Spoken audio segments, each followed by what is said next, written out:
Selamat malam, salam sehat untuk kita semuanya. Tema yang saya pilih untuk malam ini adalah Roh Kudus, penghibur, penolong, dan pelindung kita. Inspirasinya saya ambil dari bacaan Injil hari ini. Untuk itu mari kita baca Injil hari ini yang diambil dari Injil Yohanes bab 16 ayat 5 sampai ayat 11. Saya akan membacakannya.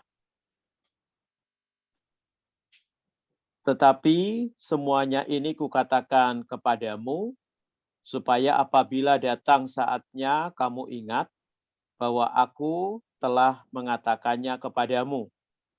Hal ini tidak kukatakan kepadamu dari semula, karena selama ini aku masih bersama-sama dengan kamu. Tetapi sekarang aku pergi kepada Dia yang telah mengutus aku, dan tiada seorang pun di antara kamu yang bertanya kepadaku, kemana engkau pergi? Tetapi karena aku mengatakan hal ini kepadamu, sebab itu hatimu berduka cita. Namun benar yang kukatakan ini kepadamu adalah lebih berguna bagi kamu jika aku pergi. Sebab jikalau aku tidak pergi, penghibur itu tidak akan datang kepadamu. Tetapi jikalau aku pergi, aku akan mengutus Dia kepadamu. Dan kalau Ia datang, Ia akan menginsafkan dunia akan dosa, kebenaran, dan penghakiman. Akan dosa karena mereka tetap tidak percaya kepadaku, akan kebenaran karena aku pergi kepada Bapa dan kamu tidak melihat aku lagi, akan penghakiman karena penguasa dunia ini telah dihukum. Itu saudara-saudari untuk bacaan Injil hari ini, sehingga saya mendapatkan inspirasi untuk tema yang hendak saya bagikan, yaitu Roh Kudus sebagai penghibur, penolong, dan pelindung kita. Maka setelah membaca Injil hari ini, kesan pertama yang muncul adalah kata bersyukur. Mengapa pesan ini begitu kuat, yaitu kata bersyukurnya? Sekurang-kurangnya ada 3 hal di sini yang saya catat. Yang pertama, kita bersyukur karena kita mengenal siapa itu Roh Kudus. Kalau misalnya masing-masing dari kita diminta untuk menjelaskan apa itu Roh Kudus, saya yakin saudara-saudari bisa menjelaskan dengan baik apa itu Roh Kudus. Dan ketika saudara-saudari diminta untuk membagikan pengalaman saudara-saudari tentang Roh Kudus, saya juga yakin bahwa saudara-saudari bisa memberikan pengalamannya panjang lebar tentang Roh Kudus yang dialami dalam hidup saudara-saudari. Itu yang pertama. Mengapa kata bersyukur itu muncul? Lalu yang kedua, kita masing-masing itu telah menerima Roh Kudus. Dan peristiwanya itu sangat istimewa, yaitu ketika kita menerima sakramen baptis dan ketika kita menerima sakramen krisma. Nah, saya ulangi, kita sudah menerima Roh Kudus itu dalam sakramen baptis dan dalam sakramen krisma. Nah, kurang lebih kata-katanya demikian ketika kita menerima sakramen baptis. Di sini saya sebut nama saya karena saya masih ingat ketika saya tentu dibaptis. Demikian kata-katanya. Petrus Santoso, aku membaptis kamu dalam nama Bapa, Putra, dan Roh Kudus. Nah itu. Jadi ketika saya dibaptis, maka saya menerima Roh Kudus. Karena kata-kata Trinitarian diberikan kepada saya ketika menerima sakramen baptis. Lalu kemudian kata-kata ketika saya menerima sakramen Krisma. Kata-katanya itu demikian. Terimalah Roh Kudus. Itu kata-katanya adalah terimalah Roh Kudus. Artinya, selain ketika saya dibaptis, juga ketika saya menerima sakramen Krisma, maka di situ saya menerima Roh Kudus di dalam perjalanan hidup saya. Nah, kemudian yang ketiga, itu di saat novena Roh Kudus. Nah, yang 9 hari itu sebelum Hari Raya Pentakosta. Dan pada saat kita menjalani yang namanya novena Roh Kudus, untuk mempersiapkan Hari Raya Pentakosta, maka kita mendapatkan di sini adalah 7 karunia Roh Kudus. Dan kita juga mendapatkan buah-buah Roh Kudus. Maka mungkin malam ini sekalian saya mengajak saudara-saudari, artinya nanti pada minggu-minggu ke depan kita akan mempersiapkan ini, yang namanya novena Roh Kudus selama 9 hari. Dan saya yakin selama 9 hari itu, kalau saudara-saudari mempersiapkannya dengan baik untuk novena Roh Kudus menjelang Hari Raya Pentakosta, maka 7 karunia Roh Kudus yang kita minta dan sekaligus juga buah-buah Roh Kudus yang kita minta itu bisa kita dapatkan. Apa itu 7 karunia Roh Kudus? Di sini saya sebutkan saja, yaitu kebijaksanaan, pengertian, pengenalan, kemudian nasihat, ada kesalehan, keperkasaan, dan takut akan Tuhan. Nah, kalau misalnya saudara-saudari mendapatkan satu saja dari 7 karunia itu selama menjalani novena Roh Kudus, itu adalah hadiah yang sangat istimewa sekali. Misalnya, saudara-saudari merasa kok tahun ini saya ingin yang namanya kebijaksanaan. Nah, dalam novena itu saudara-saudari bisa minta karunia itu. Nah, nanti siapa tahu Tuhan sungguh memberikan karunia kebijaksanaan kepada saudara-saudari. Atau karunia yang lain, yaitu karunia kesalehan, atau keperkasaan, atau takut akan Tuhan. Nah, kemudian buah-buah Roh Kudus apa saja yang juga bisa kita minta selama novena Roh Kudus? Disebutkan di sini, ada kasih, ada sukacita, damai sejahtera, kesabaran, kemurahan, kebaikan, kesetiaan, kelemah lembutan, dan penguasaan diri. Dan itu dicatat dalam surat Rasul Paulus kepada jemaat di Galatia, bab 5 ayat 22 sampai 23. Hal yang sama juga saya sampaikan.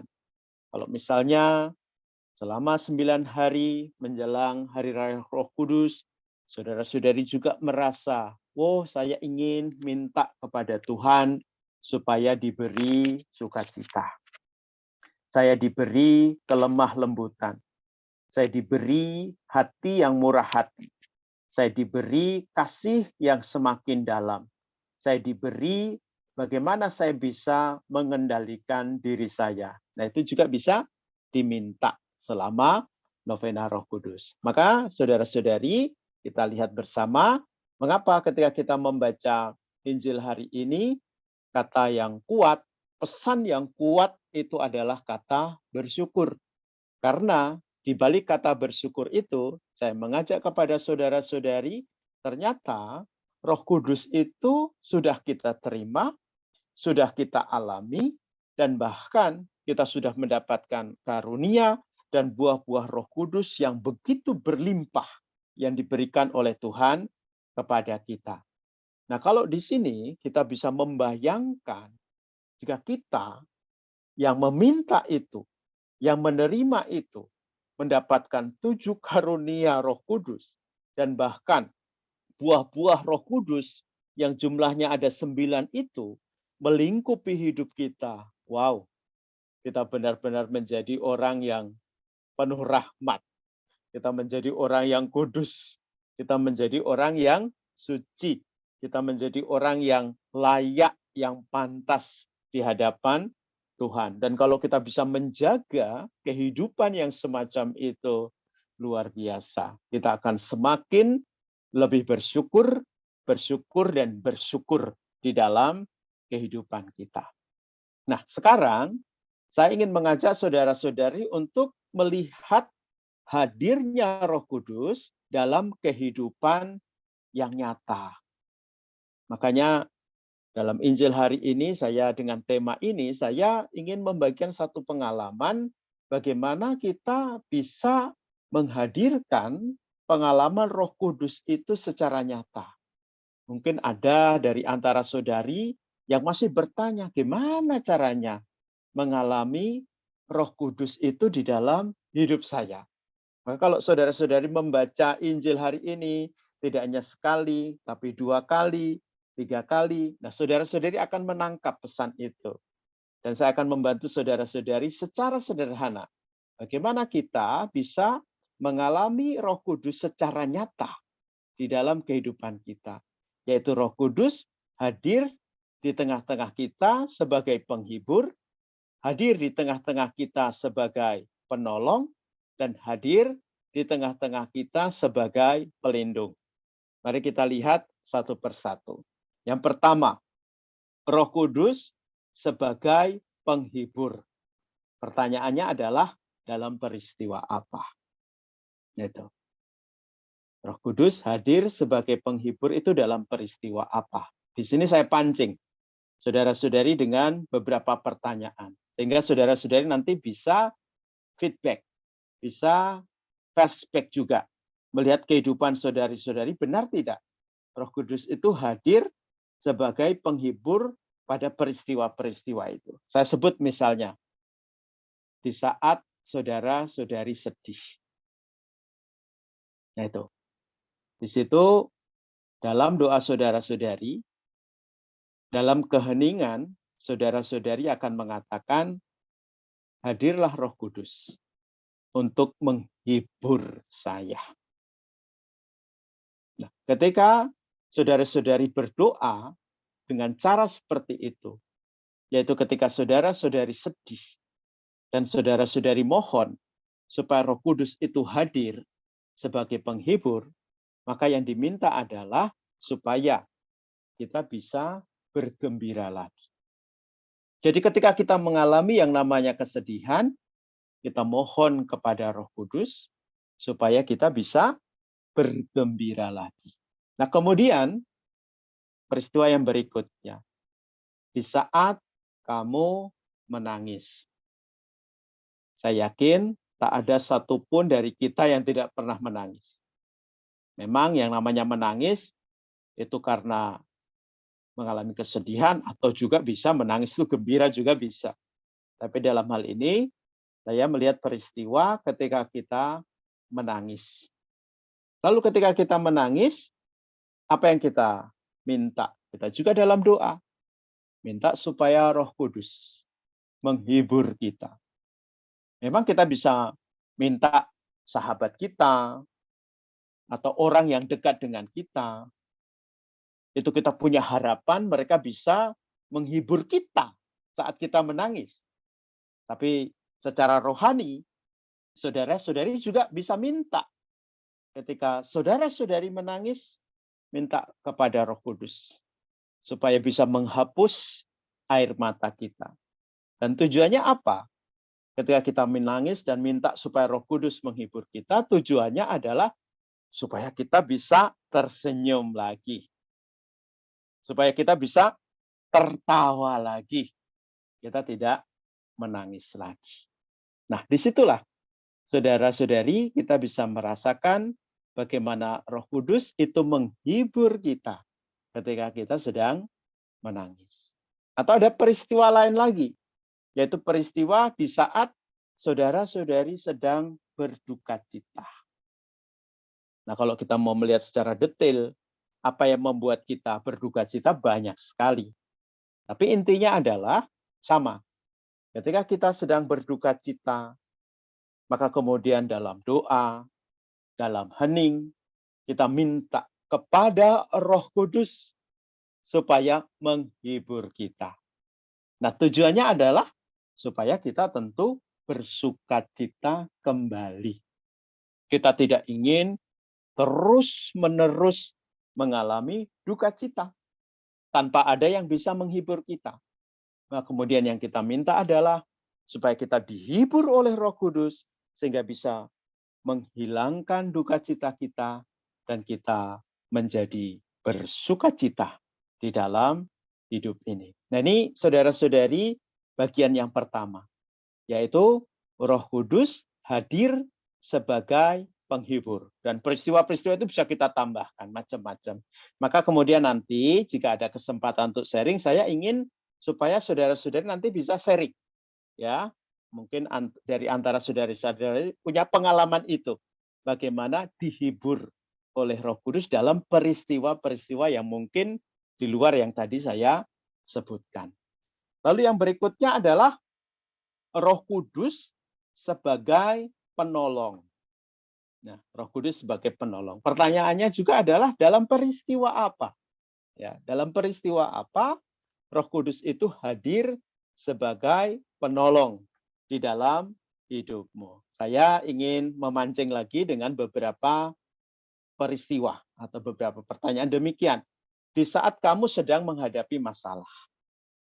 Ya, di saat kamu sedang menghadapi masalah. Maka dalam doa ketika kita sedang menghadapi masalah, maka kemudian kita minta kepada Roh Kudus supaya apa? Supaya kita itu bisa mengatasi masalah-masalah yang sedang kita hadapi. Nah, memang kita bisa juga berdoa melalui perantaran Bunda Maria. Kita bisa berdoa melalui perantaran Santo Santa. Kita bisa berdoa juga melalui perantaraan para malaikat pelindung atau melalui malaikat agung yang kita miliki, Gabriel, Rafael, dan Mikael. Tapi pada saat-saat tertentu, kita juga dalam doa, dalam hening, bisa minta kepada Roh Kudus untuk membantu kita ketika kita sedang menghadapi masalah di dalam hidup.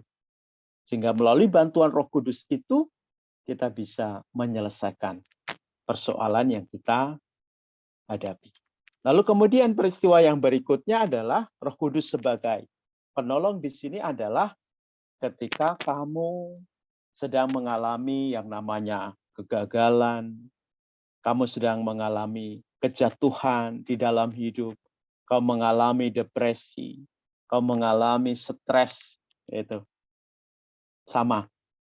Dalam pengalaman doa, kita juga minta kepada Roh Kudus supaya menolong kita sehingga kita bisa mengatasi itu yang namanya peristiwa-peristiwa yang membuat kita depresi, membuat kita stres. Dan saat kita minta kepada Roh Kudus, yang kita minta adalah supaya kita bisa bangkit kembali. Kita bisa bangkit kembali dan kita memiliki semangat hidup yang kuat, semangat hidup yang tinggi, semangat hidup yang baru. Nah, di situ. Jadi benar-benar Roh Kudus hadir sebagai penolong. Nah, kemudian nanti saya juga sama minta kepada saudara-saudari kalau kita masih ada waktu dari antara saudara-saudari bisa bercerita juga bagaimana Roh Kudus itu hadir dalam hidupmu sebagai penolong ketika kamu menghadapi peristiwa-peristiwa yang saya sebutkan tadi atau mungkin mengalami peristiwa-peristiwa lain yang lebih khusus lagi. Nah, kemudian yang berikutnya adalah kita di sini melihat Roh Kudus sebagai pelindung kita. Pertanyaan sama, dalam peristiwa apa? Dalam peristiwa apa Roh Kudus itu hadir sebagai pelindung di dalam kehidupan kita. Nah, sama Saya juga menyebutkan beberapa peristiwanya. Misalnya seperti ini. Di saat jalan kita tersesat. Kalau misalnya kita sekarang tersesat dalam dunia nyata, misalnya begitu ya, kita misalnya alamat sekarang kita tidak akan kesulitan karena ada Google Maps sekarang, itu mudah sekali, ya ada Mbah Google. Tapi yang saya rujuk di sini adalah ketika hidup kita itu mengalami yang namanya disorientasi. Kita tidak bisa mau kemana lagi. Ya, kita kadang bingung menjalani hidup ini mau dibawa kemana. Kok rasanya dibawa ke sana tidak ada artinya, dibawa ke sana tidak ada maknanya, dibawa ke sana kok terasa sia-sia. Nah, mulai di situ kita bergumul ya, kita mengalami pergumulan itu. Nah, maka dalam doa kita bisa minta kepada Tuhan, pada Roh Kudus itu khususnya, supaya kita yang saat ini sedang tersesat itu kemudian bisa menemukan jalan kembali ya kepada Tuhan. Nah itu. Jadi di situ kita akan merasakan bagaimana Roh Kudus itu hadir sebagai pelindung. Bahkan kita ketika tersesat itu dia akan semacam mendampingi kita kembali. Kita akan didampingi oleh Roh Kudus untuk kembali lagi. Seperti itu. Nah, kemudian ada peristiwa lain terasa sekali ketika Roh Kudus itu hadir sebagai pelindung, yaitu di saat kita itu sedang digoda untuk melakukan perbuatan dosa. Itu biasanya terasa sekali. Ketika kita mulai ya tergoda untuk melakukan yang namanya dosa. Di situ juga pergumulannya kuat sekali, saudara-saudari. Ya, kita semua pasti ngalami ya. Ketika kita digoda untuk melakukan perbuatan dosa, entah dosa kecil atau dosa yang besar itu pergumulannya luar biasa. Dan di situlah dalam doa, ketika kita benar-benar bergumul, kita minta kepada Roh Kudus supaya hadir melindungi kita. Sehingga tujuannya apa? Tujuannya adalah ketika kita tergoda untuk melakukan dosa, adalah tujuannya kita minta kepada Roh Kudus supaya kita bisa kembali kepada Tuhan dan hidup dalam rahmat Tuhan. Yaitu kita hidup dalam rahmat Tuhan supaya kita menjadi kuat, ya, tidak tergoda untuk melakukan perbuatan dosa itu. Nah, kemudian peristiwa lain yang bisa kita rasakan juga ketika kita memohon perlindungan dari Roh Kudus adalah di saat kita sedang mengalami yang namanya penolakan. Ketika kita sedang mengalami yang namanya penindasan. Di saat kita sedang mengalami yang namanya penganiayaan. Saudara-saudari kalau mengikuti berita di benua yang lain tentang iman kita, sampai sekarang banyak yang masih struggling untuk mempertahankan yang namanya iman sebagai murid-murid Kristus. Dan berita itu sungguh menyentuh kita. Dan kita tidak pernah berhenti untuk berdoa bagi saudara-saudari kita di tempat-tempat yang sulit. Saya tuh merasakan ketika mulai minggu misi.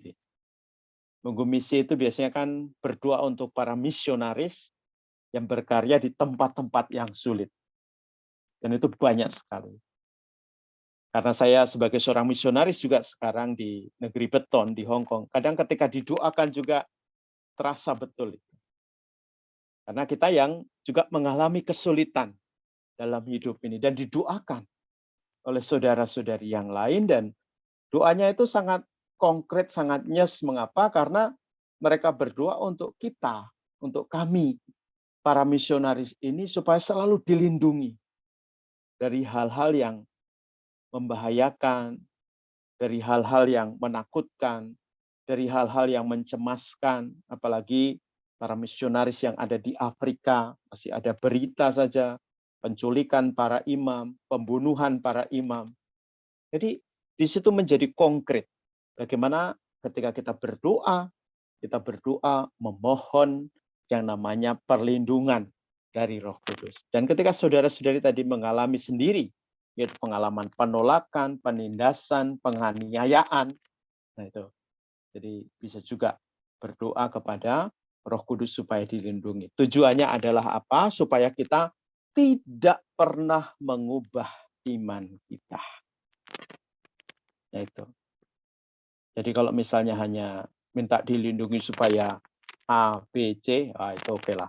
Tapi di sini adalah yang pesan utamanya adalah dilindungi supaya kita tidak pernah mengubah iman kita. Kita terus pegang yang namanya iman kita kepada Yesus. Nah, saudara-saudari juga nanti bisa berbagi pengalaman pada peristiwa-peristiwa apa saudara-saudari itu minta perlindungan Roh Kudus atau ketika mengalami peristiwa-peristiwa yang tadi saya sebutkan. Nah, saudara-saudari, dari sini ada satu rangkuman yang ingin saya berikan ya sebagai bagian terakhir dari sharing saya ini adalah sebagai penutup demikian. Gereja itu tidak pernah tidak pernah merasa berjalan sendiri. Kita yang menjadi bagian dari gereja ini, saya mengatakan demikian, kita itu selalu berjalan bersama dengan gereja. Dan kata-katanya itu sangat jelas sekali. Dalam bahasa Latin itu dikatakan demikian. Ecclesia semper reformanda. Jadi gereja itu selalu memperbaharui diri. Itu arti harafiahnya. Gereja itu selalu memperbaharui diri, dan pembaharuan diri di dalam gereja itu selalu dibimbing oleh Roh Kudus. Nah, kalau gereja tidak berjalan bersama dengan Roh Kudus, ya gereja mungkin sudah tidak ada 10 tahun setelah Yesus wafat. Tapi karena gereja ini selalu berjalan bersama dengan Roh Kudus, maka bisa hadir sampai saat ini. Dan secara konkret bisa hadir kita lewat Zoom ini. Ini juga bagian dari bagaimana Roh Kudus itu menyertai kita sebagai gereja. Nah, bukti nyatanya itu dicatat dengan sangat jelas dalam salah satu dokumen gereja, yaitu dalam dokumen gereja itu Gaudium et Spes, bahkan disebut langsung nomor 1, ya, nomor 1 itu bunyinya demikian. Kegembiraan, harapan, duka, dan kecemasan orang-orang zaman sekarang, terutama kaum miskin dan yang menderita, merupakan kegembiraan, harapan, duka, dan kecemasan para murid Kristus. Dan murid Kristus adalah umat beriman yang berkumpul. Bahkan di sini diberi pesan Injilnya itu dari Matius bab 18 ayat 20. Itu bunyinya itu demikian. Jika ada 2 atau 3 orang berkumpul dalam namaku, maka aku hadir di tengah-tengah mereka. Nah, itu saudara-saudari. Jadi gereja di sini mencatat dengan baik. Gereja Ecclesia semper reformanda. Gereja selalu memperbaharui hidupnya. Dan dalam pembaruan hidup itu, dia didampingi oleh Roh Kudus. Dan itu dicatat dengan baik dalam salah satu dokumen dari Konsili Vatikan yang kedua, yaitu Gaudium et Spes. Nah, bukti yang lain, mengapa gereja selalu semper reformanda, tadi saya sudah sebut, 1, ada konsili. Itu. Jadi itu proyek besar yang diberikan oleh gereja. Memang kita konsili, ada beberapa konsili itu. Dimulai dari konsili pertama dulu, konsili Yerusalem. Terus ada konsili dan terakhir sampai konsili Vatikan yang kedua. Kita tidak tahu apakah akan ada konsili Vatikan yang ketiga, kita tunggu saja. Tapi belum ada isu-isunya. Ya, tapi yang jelas di situ. Ya, ada konsili itu tanda nyata bagaimana Ecclesia semper reformanda, selalu memperbaharui. Lalu yang kedua, ada sinode. Nah, sekarang kita sedang di mana-mana, satu ini ya. Ada sinode, berjalan bersama. Kamu di Indonesia, aku di Hong Kong, di negara-negara lain, kita terus mengadakan yang namanya sinode. Ini bukti nyata bagaimana gereja itu benar-benar mendengarkan ya suara Roh Kudus lewat situasi nyata dalam kehidupan gereja itu. Nah, kemudian yang berikutnya, contoh yang konkret adalah para uskup, misalnya di Indonesia itu. Setiap tahun mengadakan sidang, biasanya di akhir Oktober dan awal November. Itu mereka mengadakan sidang, dan tujuannya adalah apa? Untuk mendengarkan isu-isu yang hangat, isu-isu yang penting di tengah gereja, di tengah negara, kemudian di tengah masyarakat yang global, dan seterusnya. Jadi dari 3 bukti itu menunjukkan kepada kita, tadi saya mulai dari yang kecil, dari pengalaman kita sendiri, lalu menjadi luas, sekarang gereja di situ, dan itu benar-benar gereja hadir, memperbaharui diri, dan dibimbing oleh Roh Kudus. Dan saya yakin di situ, Roh Kudus benar-benar hadir itu sebagai penghibur, sebagai penolong, dan sekaligus sebagai pelindung. Tidak hanya untuk kita, ya masing-masing dari kita, tapi juga menjadi penghibur, penolong, dan pelindung bagi gereja. Supaya gereja itu benar-benar terus-menerus hadir sebagai terang dan garam dunia. Itu saja, saudara-saudari, yang bisa saya berikan dengan tema kita, yaitu Roh Kudus sebagai penghibur, penolong, dan pelindung kita. Dan saya menunggu dengan sangat bagi saudara-saudari yang ingin berbagi, supaya pengalamannya itu konkret. Benar tidak, saudara-saudari itu mengalami dalam hidupmu Roh Kudus itu sebagai penghibur, sebagai penolong, dan juga sebagai pelindung bagi hidup. Terima kasih, saya kembalikan kepada Ibu Teresia.